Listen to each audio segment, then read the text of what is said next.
মুখ্যমন্ত্রী এসেছেন শিলিগুড়িতে এবং এখানে অনেকেই অনেক রকম দাবি এবং উনি প্রশাসনিক বৈঠক করছেন। একই সঙ্গে একজনকে দেখা যাচ্ছে যিনি চা বাগান শ্রমিকদের যে মজুরি সেটা নিয়ে কথা বলছেন বা পোস্টার নিয়ে দাঁড়িয়ে রয়েছে, ওনার সঙ্গে কথা বলতে চাইবো। দাদা, আপনার কি দাবি?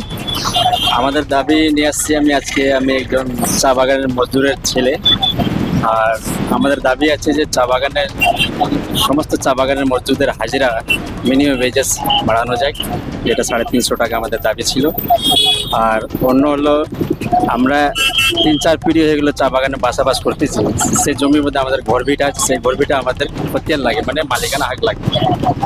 কিন্তু বিজেপি যে প্রতিশ্রুতি দিয়েছিল, অর্থাৎ নির্বাচনী যে প্রতিশ্রুতি, তাতে বলাই রয়েছে যে প্রত্যেকটা চা শ্রমিককে তার জমির মালিকানা দেওয়া হবে এবং আপনাদের যে 250 টাকা মজুরি রয়েছে সেটাকে 500 করা হবে, মজুরি বাড়ানো হবে। এই দাবিটা অলরেডি তাদের রয়েছে। হ্যাঁ, এটা দাবি রয়েছে, কিন্তু এখনো কিছু বাগানের মধ্যে কিছু শোনা যায়নি।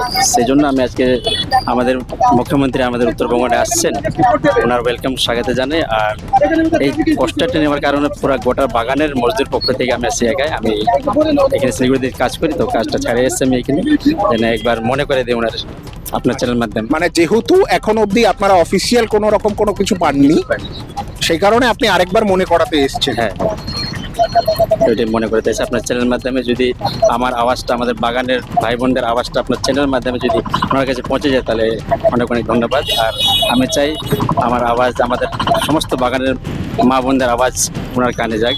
আর নিশ্চয়ই আনেওয়ালা দিনে মিনিমাম ওয়েজেসটা আর যেটা বাগানের মালিকানা হাক চা বাগানের মজদুরকে দেওয়া হবে, সেটা দাবি আছে।